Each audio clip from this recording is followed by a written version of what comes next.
Duquesne Theatre was packed to the last seat. It was a gala evening, with impeccable suits and high expectations. The center of the scenery shone a black grand Steinway, shiny as a mirror newly polished. The air smelled of fresh flowers and restrained ego. Behind the scenes, a 14-year-old girl years held with force his cane white. Arya Bellamy couldn't see the faces in the public, but felt he murmur vibrate in he floor. He was wearing a simple dress, without makeup neither. Jewelry, nobody they had announced, nobody the eye expected. And yet there was seconds away from doing it unthinkable. A voice boomed from the front row. "Get that one out, little girl of the stage! She's blind. She'll ruin the Steinway." The murmur became in an icy silence. Some snickered, others they came down the look. Arya didn't react. She didn't turn the head, did not squeeze the lips. He just approached the piano bench and with trembling hands groped until he sat down. The world seemed hold he breath. There was no score. There was no presentation, just a blind teenager in front of an instrument that everyone feared she would desecrate. Then she placed her fingers on the keys, and in that moment, something in the air changed. If this part touched you, heart, subscribe to hear more stories like this. Sometimes, what we need most is to learn to listen. The first note was soft, almost a whisper. Nobody applauded, nobody spoke. The sound floated like a feather, pure, sincere, without any ornamentation. Arya closed the eyes, although always had them closed. I didn't need to look because I felt the music in the sole of the feet, in the back, in the breathing of those who surrounded him. Every vibration was a clue, every silence a sacred pause. He played as if he were speaking with someone absent, as if would tell him a secret that only the keys could understand. A few seconds, a critic in the second row left fall his pen. The melody was unfamiliar. It wasn't a piece by Bach or Rachmaninoff. It was something that sprang from within him, composed in sleepless nights, of incomprehension, of rage and tenderness. Arya's hands moved with decision, but without aggressiveness, as if caressed wounds ancient.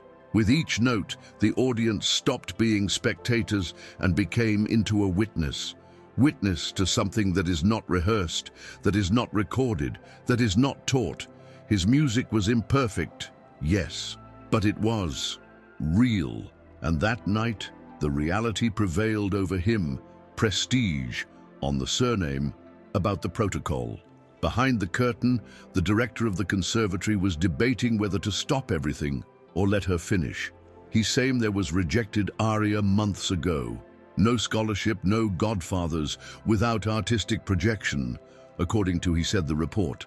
But what I heard now, there was no room in no report. There was no technique that explained how a girl blind he could make an entire room forget. Their phone numbers, their prejudices, their names. Someone began recording with her cell phone without Arya knowing. Knew that video, just 2 minutes long, would give the around the world in less than a week, and no one I would know his name still. After playing, Arya didn't curtsy. She just stood up. Slowly, he groped with a cane until you find the exit and disappeared into the shadows of the stage. There was no applause. Not because I didn't deserve, but because no one remembered as do it after listening to her. The silence was too heavy, the emotion too raw. It was just up to date next. When he video it started to go viral, and the world asked, "Who is that girl?" But Arya wasn't connected. She had no networks, no mail, nor not even phone. While the numbers grew and the messages were piling up, she was at home, just playing. The house where Arya lived was small, on the side of a country road, surrounded by creaking trees with the wind. There, between worn walls and shelves with scores in braille, the young spent his days with the Professor Galvan, a man, major, retired, who had been a legend in his time. He was the only one who doesn't treat it like a miracle or a lost cause. He heard her play when I was barely 9 years, using a broken keyboard he found in the garbage.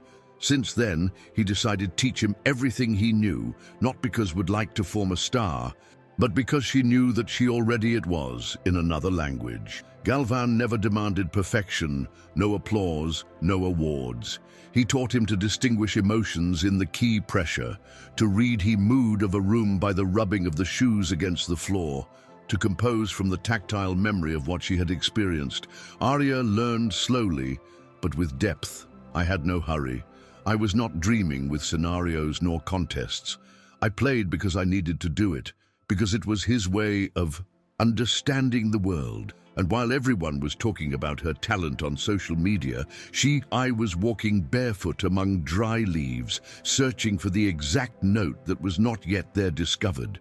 To the few days, the director of the conservatory called Galvan. With a voice forced with enthusiasm, he offered a scholarship to Arya, with honorable mention included. "The world needs listen to her," he said. But Galvan just smiled of the other side of the phone. He thanked her the offer, and you explained calmly that Arya didn't need a scholarship but respect. "She doesn't play to be heard, she plays to listen," he added, the call term with courtesy, but with a crack open in the structure of that institution that for years had ignored those who didn't fit in its mold. Meanwhile, Arya received your first email thanks to a neighbor who printed the more insistent messages. There were invitations from television channels, orchestras, international, of politicians. Everyone wanted a piece of that silent phenomenon that had crept into the soul of the audience without asking permission. But she didn't respond to any of them. Instead, she took your laptop keyboard, it posed in a backpack, and asked Galvan to accompany a nursing home in the outskirts. He played a melody for them composed that same tomorrow, based in the sounds of the leaves falling. Various seniors, they cried in silence. Do these kinds of stories excite you? Subscribe. We don't tell. Endings here. Happy. We tell truths that transform. The Arya's presentations began to happen outside of any traditional circuit. There was no posters, neither ads. Someone the eye saw playing in a hospital, it recorded, and the video was walking the world. Then appeared in a shelter, in a rural school, in a refugee camp. Sometimes he only played one piece. Sometimes he would improvise for hours. He never asked for anything in return. He just asked if there was someone who needed music. He became a living rumor, a legend that came without warning. He played as if he knew the pain of all, and he left without leave a trace except in the hearts. But not everyone celebrated his way of doing things. Some musicians, they accused him of false humility, of rejecting the scenarios on a whim. Traditional critics, they said that his technique was irregular, that his compositions were too personal. Arya didn't like they arrived those opinions, and if they arrived, they did not gave weight. For her, art was not a ladder, but a lamp, something that is lit to illuminate the other, not to highlight who the holds. Galvan, seeing her receiving criticism, he would simply say, "Echoes don't need defense, just space." One day, Arya was invited without prior notice to open the Vienna International Music Festival. It was the most prestigious event in the year, with the presence of world figures and broadcast live for millions of people. The organizing committee had contacted directly. He was one of the main musicians, impressed by a video recorded in an orphanage in Senegal, who insisted in which they included. When they finally managed to talk with Galvan, Arya did not ask fees nor conditions. He only made one request, that they not put his name in the program, not because of mystery, but because of coherence. The day of the event, the attendees did not know what to expect. Some, they thought it was a marketing strategy. Others imagined a conceptual performance. When Arya came on stage, alone, without accompaniment, without score, many looked at each other in confusion. But it was enough the first chords so that all the doubts were dispelled. He played a piece that had no title, built with memories of places where he had played. The cry of a child, a mother's sigh, the creaking of a wheelchair. It was as if each key revealed a fragment of someone else. The entire room was left muted. When ended, Arya did not greet the audience, or he waited for applause. He just came down, the head, and gave a step back. The audience, paralyzed for several seconds, broke in an ovation that seemed to go on forever. Some they applauded with tears, others standing, moved without fully understanding why. The commentators tried, put it on words to what there was happened, but they failed. They said things like intensity raw, devastating sensitivity, atypical genius, but nothing captured it essential. Arya had not impressed the audience. There was crossed, as if had passed through every soul and left something there. After that night, Arya disappeared for weeks. She never appeared in public again or accepted interviews. Only Galvan knew where was. They had traveled to a little town coastal where fishermen, they welcomed her like a granddaughter distant. There, in an abandoned chapel, Arya found an old, upright piano out of tune. It tuned by hand, without tools, guided by the vibration. Every afternoon he played for the sea. They say that a day, a woman who had not spoken for a while years began to sing while she played. Nobody it recorded, but all those who were over there they remember as if it had been a miracle. In that village, Arya began to teach. She didn't charge, she didn't put schedules. I only asked that those who would like to learn. They will tell something before playing, a I remember, a fear, a joy. Music begins where the noise ends, he used to say.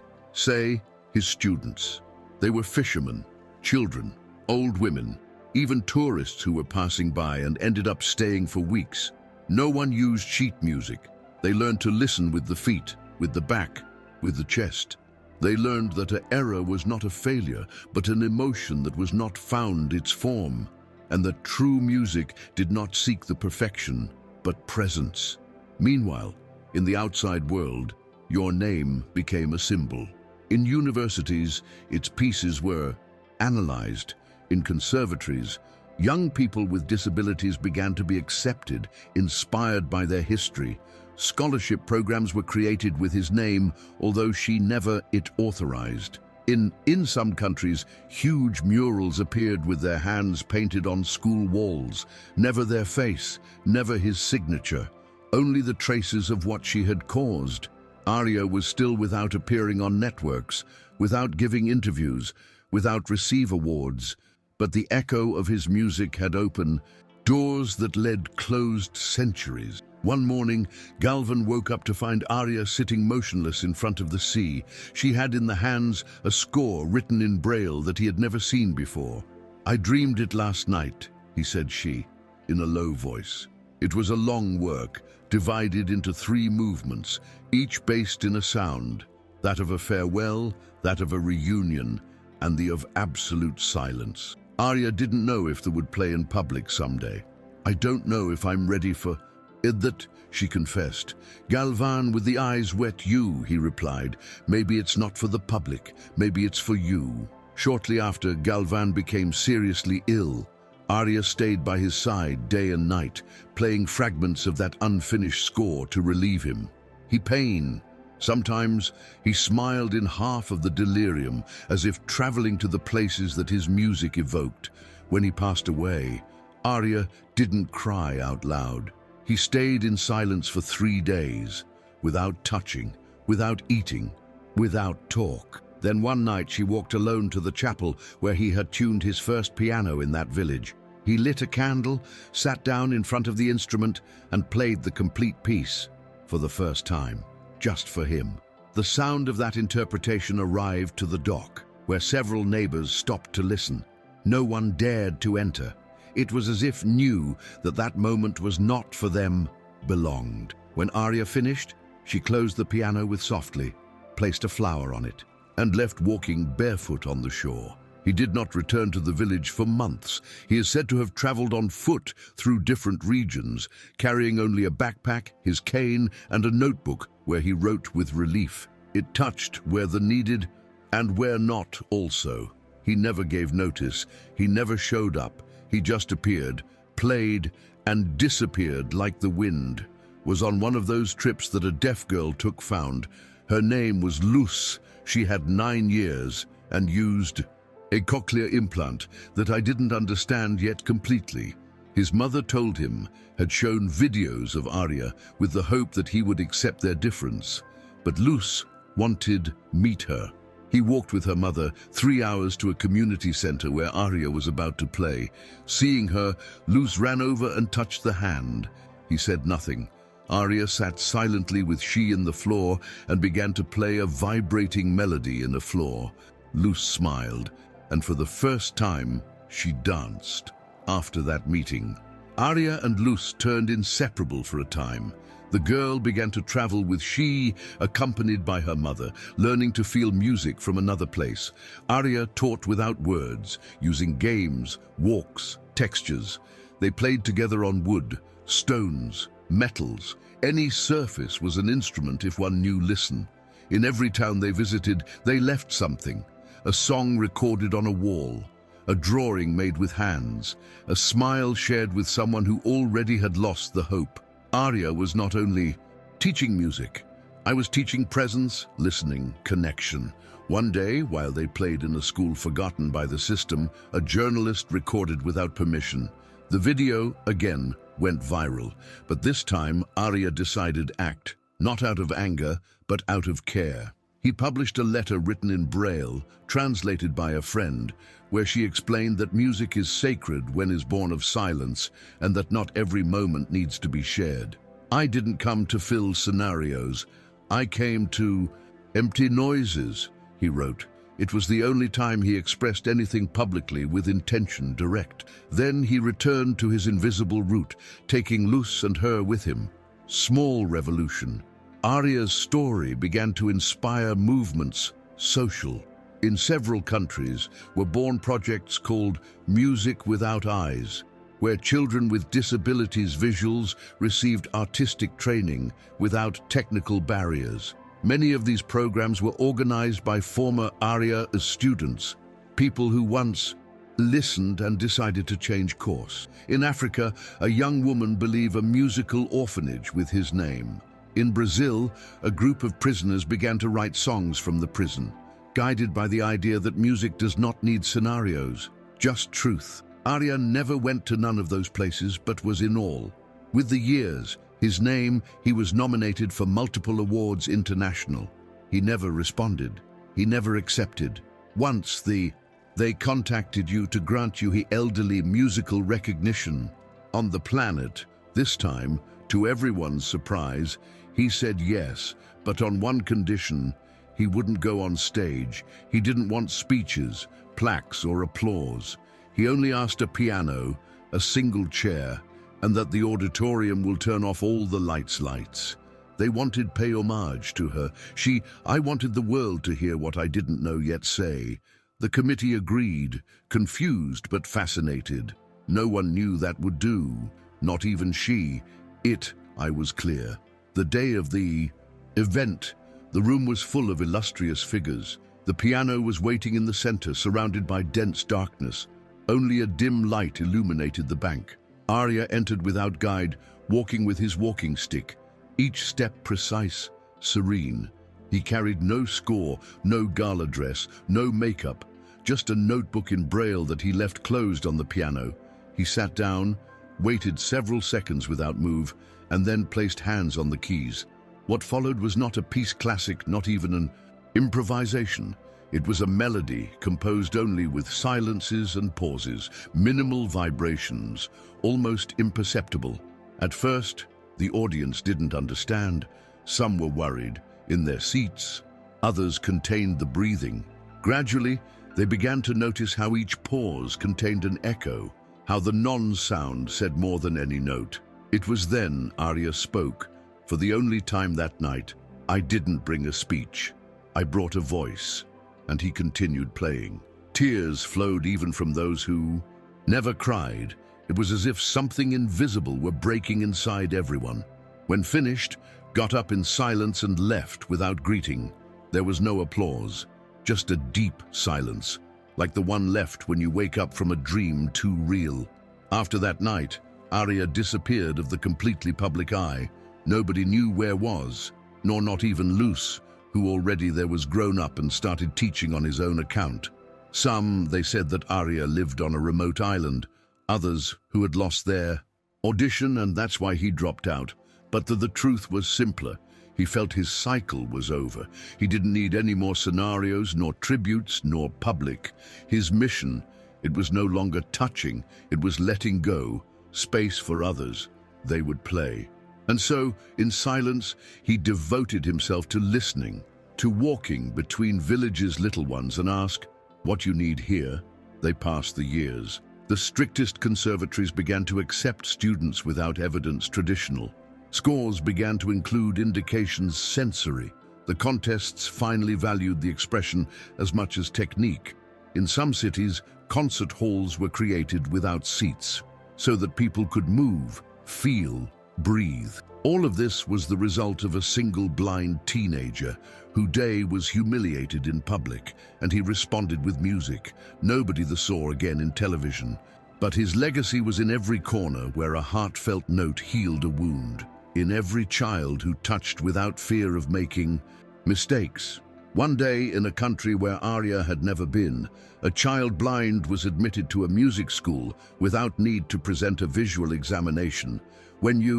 They asked why I wanted to learn, he replied, "Because I want to play like Arya Bellamy, the teacher."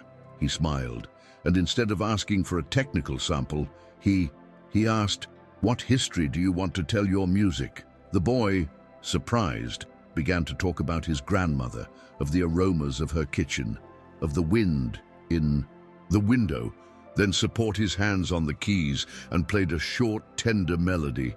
Everyone listened in silence, and someone cried. In other corner of the world, a woman who had abandoned her artistic career for fear of being judged. She returned to play in squares, not for money, neither recognition, but for joy. In his backpack held a crumpled piece of paper with a handwritten quote from Arya, "Touch to hear." A psychiatric hospital. A young with schizophrenia composed pieces for themselves same, recording them in cassettes that no one else listened to. I did it because I felt that way could order chaos. When someone you asked about his inspiration replied, "There is a pianist who does not need applause to be heard. She taught me not to have fear." Meanwhile, Luce had grown up. He became a music teacher for children deaf, used strings in the floor, balloons, water drums. He taught to feel the rhythm with the body, not with the ears. Each class began with a moment of absolute silence, as a tribute to her mentor. In his classroom was hanging a sign that said, "Music begins where noise ends." They asked if Arya was still alive, she replied with a smile, "I don't know where she is, but she never left." To Luce, Arya was like the wind. It is not seen, but it transforms. One night, many years later, during a community festival in a town coastal, someone found a forgotten piano in a warehouse. They placed in middle of the plaza, not knowing if it worked. No one dared to touch it, until an old woman with hair white and cane came closer, caressed the keys with fingers as if recognizing them for the first time, and began to play. At first, no one understood. It was a soft melody, without pattern. But then, he murmured, "It's her." There was no cameras, there were no stage. Just one square full of people who stayed in silence to listen, and Arya, who played without. Hurry! That night nobody slept in He Town. The people sat down in the streets, sharing bread, stories, tears. Some, they brought instruments, others simply, they listened. Arya didn't say a word. She played until the sun began to rise. Then she stood up, gave a small bow, and disappeared. Walking along the beach, leaving footprints that the sea erased minutes later, nobody tried to stop her. Everyone understood that this moment should not last any longer, that the eternal cannot be measured in time, but in transformation, and that people, without knowing it, had just been tuned by a woman who was not looking to be remembered, but to be heard. In the years that followed, his figure became a symbol of a new art form. Conservatories included subjects such as expressive silence and tactile perception. In many cities, Bellamy rooms emerged, spaces where they played in complete darkness, to force the listeners to perceive with the soul. But Arya never participated in those initiatives. He continued walking through the world like a free note without address fixed. In the towns through which he passed, he left melodies hidden, in the laughter of a child, in the creaking of a door, in the improvised song of an unknown. He continued teaching without teach. A group of documentary filmmakers tried to trace his life to make a film. They gathered testimonies, recordings, traces, but something always was missing. They never managed to capture her at all. In the end, they decided not to do it, the documentary. They said that narrating the Arya's story was like trying to catch wind in a box. She doesn't fit into a biography. She's an experience, they concluded. And so was born a new genre in art universities. Not documentary, but experiential. Spaces where an attempt was made revive the feeling of having been in front of her, without seeing her, just feeling her, just hearing her. Because that's what Arya was, an invisible presence, an indelible impact. One night, during a thunderstorm, a small radio station in the north of Scotland picked up a weak signal. It was a piano playing a melody never heard. The sound technician, confused, recorded and shared. The file went viral. Some, they said it was a lost composition. Others, they claimed that it was an assembly. But those who had met Arya in person, they knew right away. That way of playing, that silence between notes, that breathing, it was her. And although nobody knew where from came the sign, nor it happened again, in many places it is heard as a farewell. After that mysterious broadcast, a wave of concerts spontaneously organized in different parts of the world. They did not have name, no entry, just a agreed time, just at dusk. In each one, local musicians, they played in silence, letting the environment do its work, your part. Birds, wind, laughter distant. It was all part of the score. They called it the Bellamy Hour. There was no cameras soon, nor lights, nor awards. Only people gathered to listen. Even if there were no one was playing, because it was no longer about notes, but about attitude, a different way of being in the world, of fine-tuning life. If this scene made you close your eyes, this channel is for you. Subscribe and walk with we for stories that do not seek fame, but resonance. One day, a girl wrote a letter to his country's Ministry of Education. He said, "I want study music as it is," Arya said. "I don't want to repeat scales. I want to learn to listen to my grandmother when kitchen, my dog when sleep, to the silence when I have fear." The letter went viral, and it prompted a reform. Sensory, accessible, emotional education modules were created. Assessment was stopped, only technical skill, and began to value the intention. Not all teachers it understood at first, but the students, yes, because they knew that if Arya had touched the world, they also could do it. Luce, now an adult, was invited to give a talk in the UN on accessibility in the arts. When you offered a stage, a microphone, a translation simultaneous, he said, "I'm not going to talk, I'm going to play." And so it did. With a group of children deaf, built a piece with drums, strings and paper. The room, accustomed to long speeches, was in silence. And when she finished, Luz just said, "This is what I learned from Arya, that we all have a voice. It's just that some are felt, not heard." The ovation, it was long, but the most valuable thing was the silence that followed. In a rural mountain school, a child broke in crying because he couldn't learn to read music. His teacher, instead of correcting him, gave a notebook in white, and him asked me to draw as sounded he whined that afternoon. The child created a spiral, a cloud, a broken line. Then they interpreted with a flute and some wooden sticks. Nobody it evaluated, nobody it corrected, everyone they listened. And so a new form of musical writing was born, based in emotional symbols. In the last leaf of his notebook, wrote in large, Thank you, Arya. In an old library in Lisbon, a researcher discovered an envelope with no return address inside a music theory book. Upon opening it, he found a letter written in Braille and a woven score with colored threads. The letter said, "Music is not transmitted. It is contagious. If this it comes to you, don't hold it in, touch it, even if you don't know how." How? The score was illegible to scholars, but a child with autism who visited the library asked every week see it, touch it with his fingers, smiled and said, "This year it I understand." And he played something with a cardboard box and a broken string. It was beautiful. Meanwhile, on a remote island, a group of women wove rugs inspired by sound vibrations. Each color represented an emotion, each texture a rhythm. They did without knowing that they were playing patterns similar to those Arya used in their sensory composition exercises. One of them, blind from birth, once said, "When we knit, it's like someone there outside also was playing."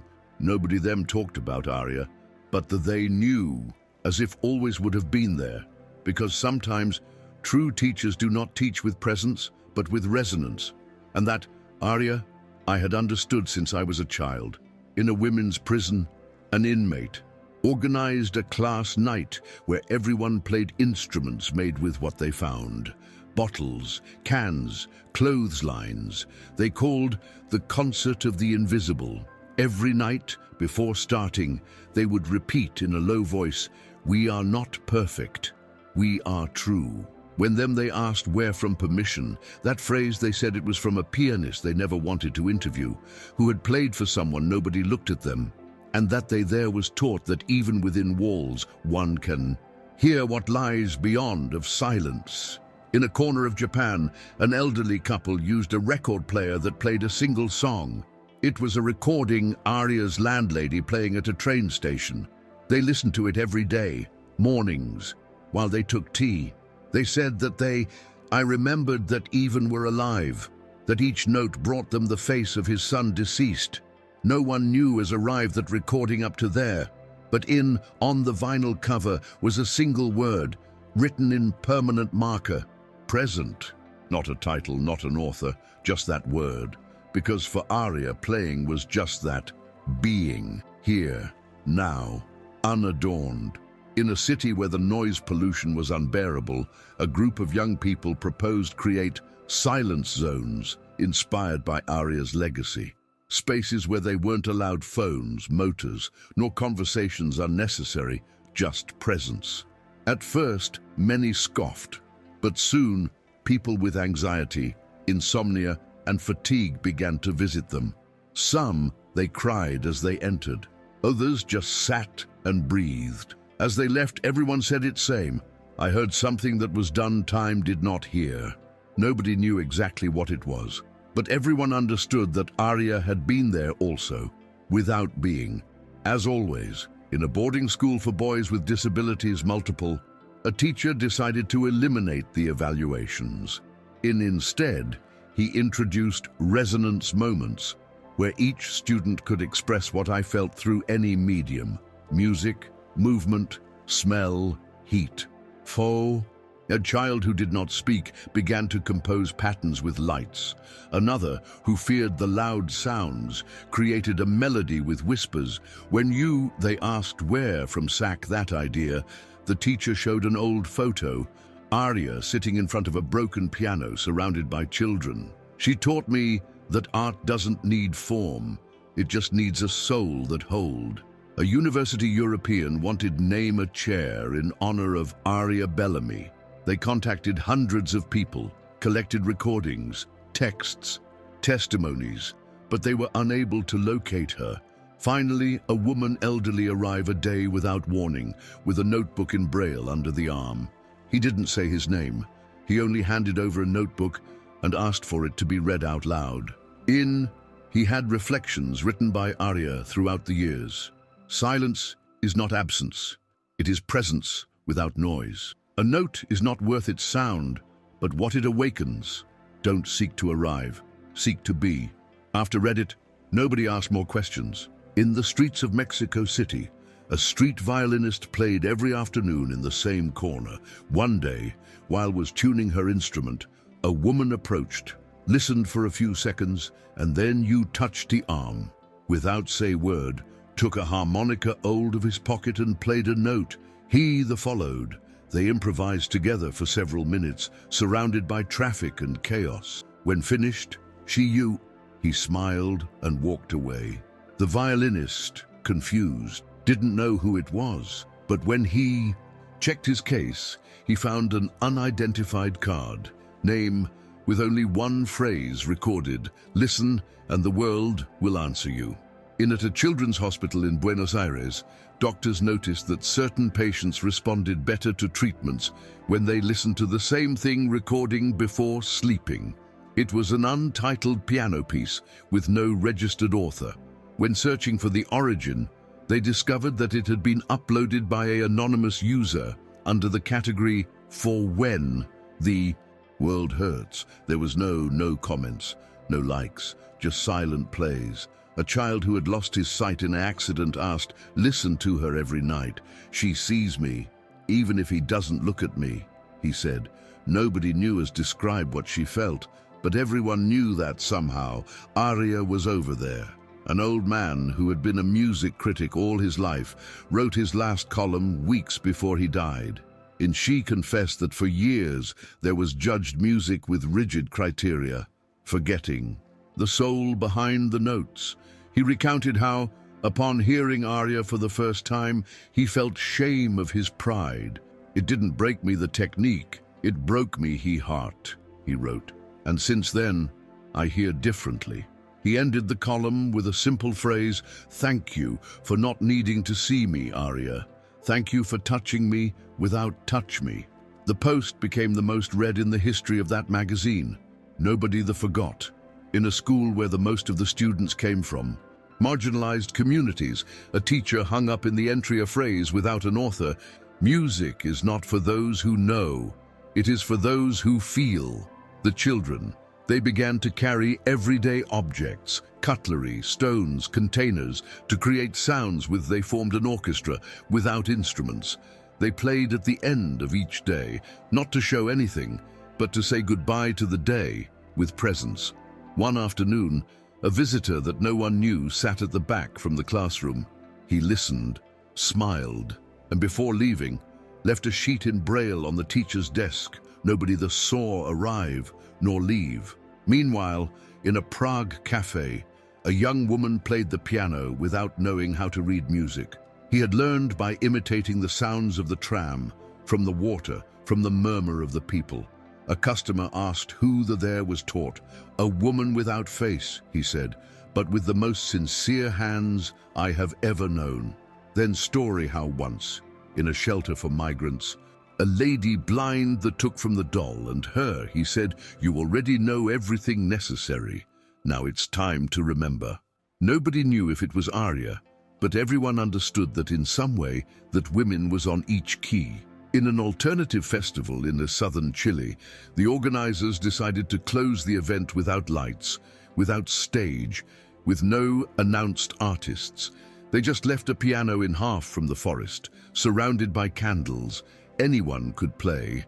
For hours, no one dared, until a little girl approached, placed her hands clumsily on the keys, and played a sequence simple, sincere. Then she sat down, another person, and then another. Nobody clapped, they just listened. It was the festival's most memorable closing. No one knew who it inspired, but someone hung up in a tree nearby a small wooden plaque that read, "Arya passed by here." In his sound archive of an abandoned train station in Romania, a historian digitized hundreds of tapes. Among them, he found a recording undated with background noise and a broken melody. It seemed an essay, a search. At the end, a female voice was heard whisper, "It's not the grade, it's the attempt." The file, it was restored and published as Arya's essay. Although there was no certainty about its origin, many it considered his most intimate legacy, because he did not show perfection, but humanity. It was not a concert. It was a conversation between a woman and her silence. in a small island of Greece. The fisherman counted the story of a blind woman, who arrived in a silent boat. He didn't speak their language, but every night played an old piano in the tavern. They said that his music calmed the tides, that the children were sleeping better, that even the animals of the port remained still when she played. One day, without say goodbye, he left. But he left in the beach a wet notebook with lines in relief. Nobody could read it, until a blind tourist it found years afterward. And, touching it, he said, "This is not a diary, it's a map." In Australia, in half of the Red Desert, a community Aboriginal built a circular space where people sat to share sounds of their ancestors. One afternoon, a soft-spoken woman asked permission to join. He brought no instruments, he just listened.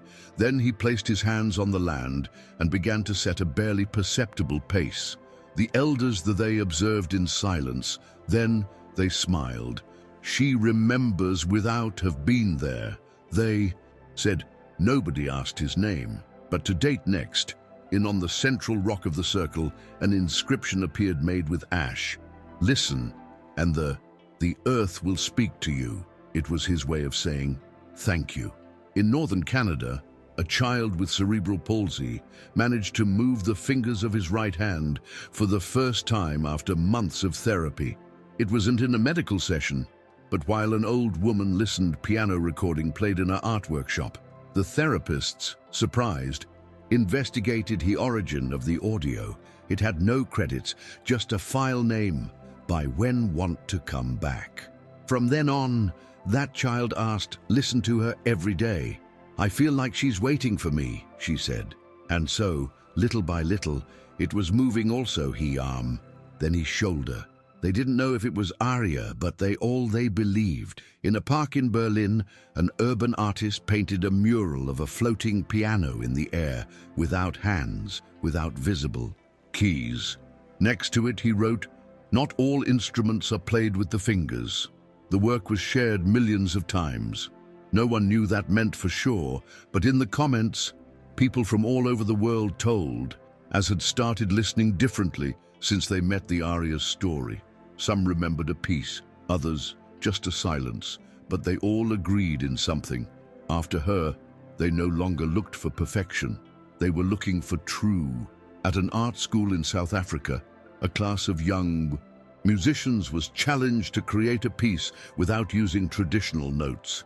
They could only use objects they found in its environment. One of the students, at first incredulous, recorded the sound of his grandmother cooking, her dog yawning, and the rain on the ceiling. As I put it all together, a melody emerged, touching. Introducing her, he said, "This is what Arya taught me, even though I knew, you don't need instruments to touch the soul." His work was then used in a documentary about resilience, and unintentionally, it continued the legacy that so much there was moved. In a little town from the interior of Argentina was celebrated a festival without stage, without chairs, and without microphones. Each person had to bring a sound of his childhood and share it. Some, they arrived with recordings old, others with stories they recited in a low voice. A woman, he carried a pot that his mother used to sing while washing. A man whistled the melody that your grandfather played with a comb. Nobody interrupted, nobody corrected. It was heard with respect. In the center of the park, a girl blind touched an old piano without say his name. Everyone knew who was, or who they had sent. In a train crossing Eastern Europe, a young street violinist was surprised by an old woman who sat next to him without asking permission. He played to earn a few coins, without a lot passion. But when the women you asked to play, as if already nobody went to listen. To him, never. Something changed in his way of holding the bow. He played a sad, unfinished piece. When he finished, the old woman, you left a stone small with a handwritten word, presence, then disappeared among the wagons. He saw again. But since then, every time he plays, he closes the eyes and remember. A library in Korea South began to offer reading sessions in absolute silence. No reading was done out loud.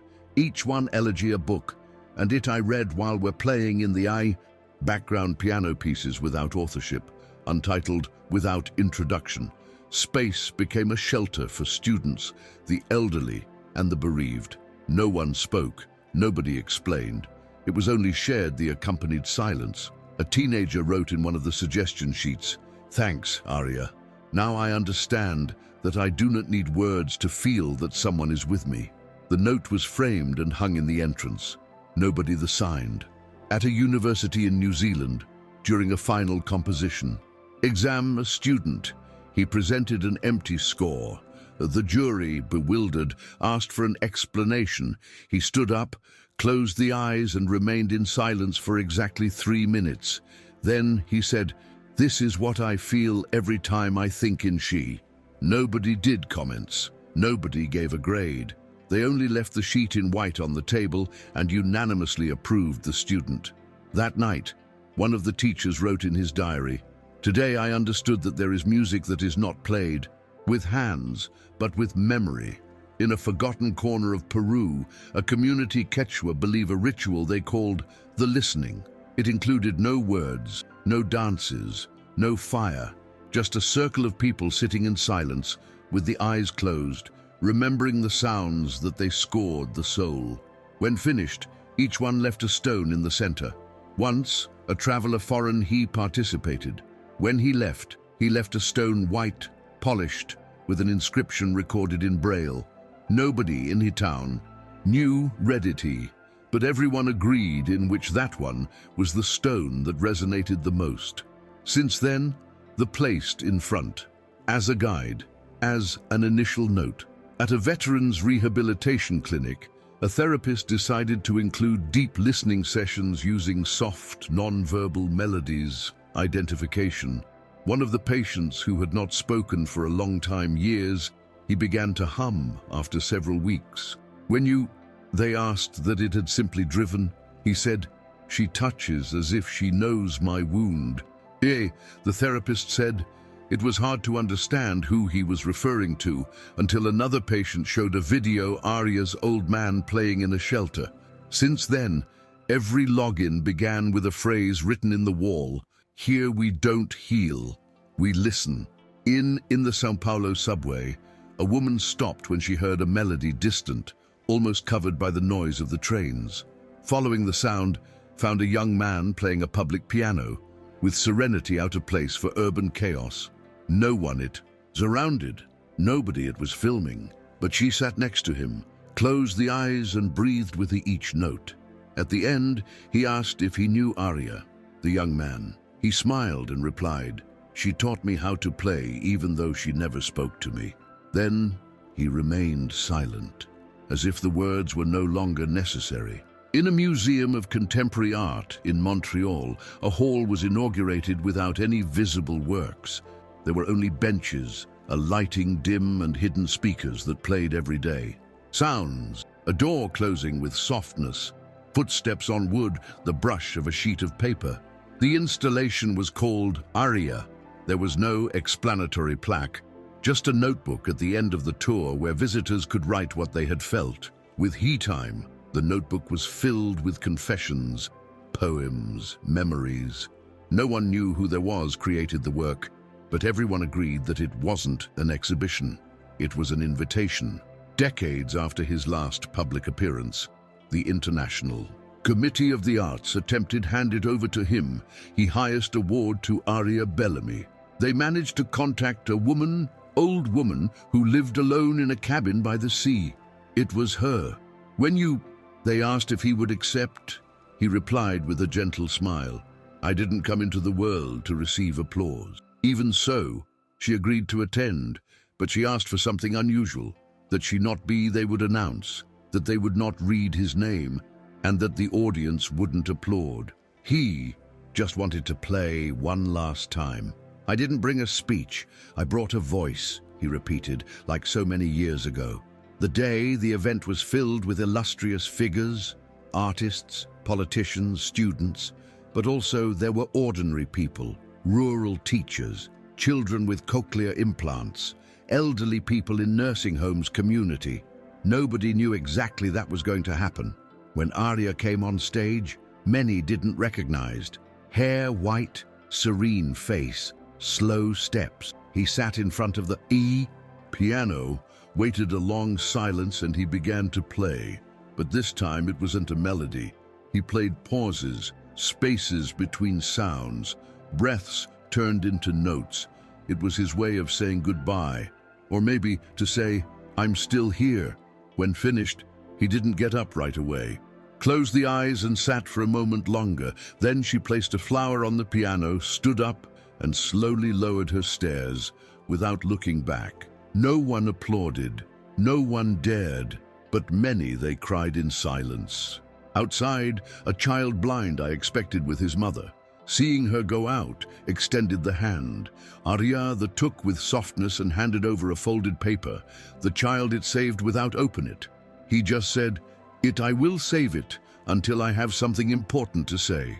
And with that, he left walking among the crowd like a note that is not forgotten. The role that Arya gave him gave the child was kept for years in a wooden box. When he grew up and became a musician, it finally opened. Inside, he found a single line written in Braille: "Listen, even when the world screams." That phrase accompanied at every concert, in every class, in every silence. He never spoke publicly from Arya. She never used his name to gain nothing, but in every piece he composed, he left a space empty, a compass in white, for her, for silence, for what cannot be explained. Time after, in a little town without theater or music school, a girl built a piano with cardboard, boxes and jar lids. He said that a blind woman you there was taught to do it in a dream. Her mother thought it was her imagination, until one night they heard a sequence played that reminded of a melody impossible to identify, but deeply familiar. The girl that called "the song that listens to me." From then on, every afternoon, the town, the whole world would gather around to listen to her. And even though the instrument did not have strings, no real keys, everyone swore it played. A journalist who was touring the region to write about folk art came to the town, attracted by the rumors of the cardboard piano. Seeing the girl playing, stayed paralyzed. I didn't understand how something so simple could contain so much emotion.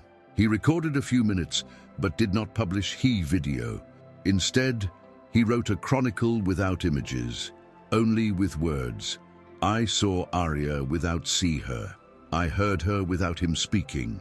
I felt their presence in he cardboard, in the dust, in the laughter of the children. We may never know who it was completely, but we know what it caused, and that is eternal. In a hidden bookstore in Istanbul appeared a notebook in a language unknown, with symbols, reliefs and pauses drawn as if they were instructions. Nobody could decipher it, until a woman blind passing by city it. He touched it and said, "It's music." He didn't read it, he didn't translate it, he just closed it, the eyes, and began to sing a soft song, without words. Those present did not understand the letter, but everyone understood the intention. That notebook was placed in a display case without name. The tag said only, "Anonymous donation," but in a corner, if you looked with attention, could to be read in Braille, "Arya, do you feel that there are things that are only understood with the soul? Then subscribe. Here we cover things that don't fit in the headlines." Decades after its death, there were no statues of Arya Bellamy, nor avenues with his name, nor awards officers in your honor. But in thousands of corners of the planet, there were echoes of it, in a silent classroom, in a whisper transformed into melody, in a note that remained floating without explanation.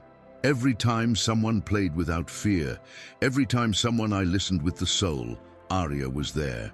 Not as a memory, but as a presence, as a vibration that needs no form, nor face, nor applause to stay alive. And when the world finally wanted to surrender to him tribute, it did it the only way she could there would be accepted, with silence, A whole minute, synchronized in different cities, where millions of people closed the eyes at the same time. It was not transmitted live. There were no speeches, just a pause, a sustained moment where everyone remembered his own song, his own wound, his own true. And so, Arya did not stay with the world. It tuned up, because in the end, she didn't come to play to be heard. She came to play so that we learned to listen.